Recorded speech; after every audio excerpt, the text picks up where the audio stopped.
Give us your sense, because you're talking to a lot of clients around the world, what you're seeing. How badly are people hurting? Who's benefiting? Who's hurting? Well, thank you, David, for having me on. And people across all the world are both hurting, and there are a few that are benefiting. We're all dealing with a very unusual time. I was supposed to be in Africa today and Athens, Greece tomorrow, and Munich, Germany on the weekend. Instead, I'm speaking to you, of course, from my home office in Washington, D.C. There's this great old Welsh word that I always use called harith, and harith is a word that means homesickness for a place you cannot return to. And I think a lot of people who are more international travelers like I am are seeing that right now.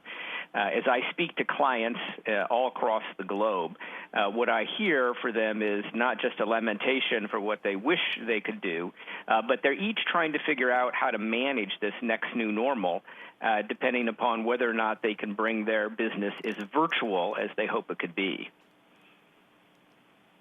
And whenever you have a crisis like this, there's a certain amount of mourning or grieving for what has been, and there's changes that we all have to adapt to. Some of them are tragic changes, actually. At the same time, it also can create whole new areas of practice. For example, is your bankruptcy practice growing as a practical matter? And oh, by the way, there's a lot more laws and regulations coming out of, for example, the $2 trillion being appropriated. Are you having to deploy lawyers to get into that, to figure out for their clients how they can take advantage of what's being provided by the government in order to keep the economy going? Absolutely right, David. What's happening, of course, is lawyers are back to the extent that we were perceived as a commodity before this crisis.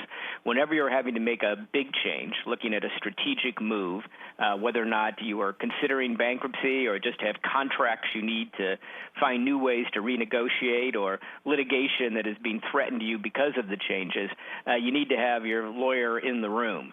So while many lawyers across the globe were, again, perceived as a bit of a commodity, just as something that was a necessary evil, for the first time in a long time, they're having big picture strategic conversations with their clients about the client's future. It's too early, perhaps, to think about what longer-term changes might be, but you said the fact that you're on a plane all the time around the world to your very offices, meeting the clients. Do you think that might change? We won't have as much of that going forward. There's no question that it will change. We see clients who are talking about on-sourcing, about bringing different component parts of their supply chain back to whatever their home country is.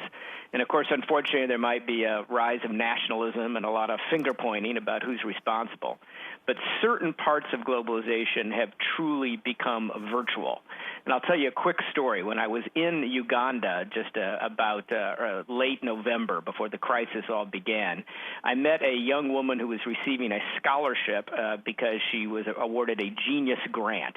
And at age 14, I asked her how she did all of this, and she simply held up her mobile phone to me, and she said, I have access to the same libraries in the world, the same research. I can do anything I want with this simple phone connected to a solar panel in my small village where I live in a hut with a dirt floor.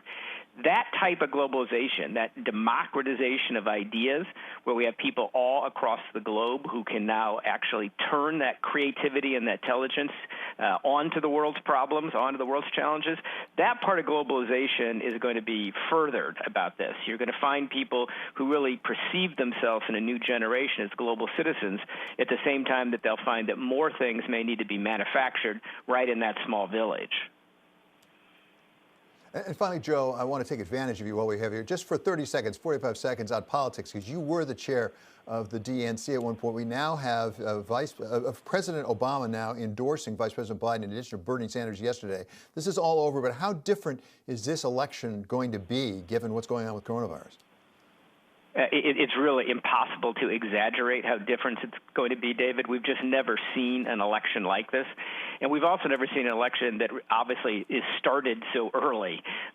You can argue the election really never ended from 2016, but we clearly have a nominee of both parties much earlier than we've had in decades, at the same time that neither of them can go out and meet people.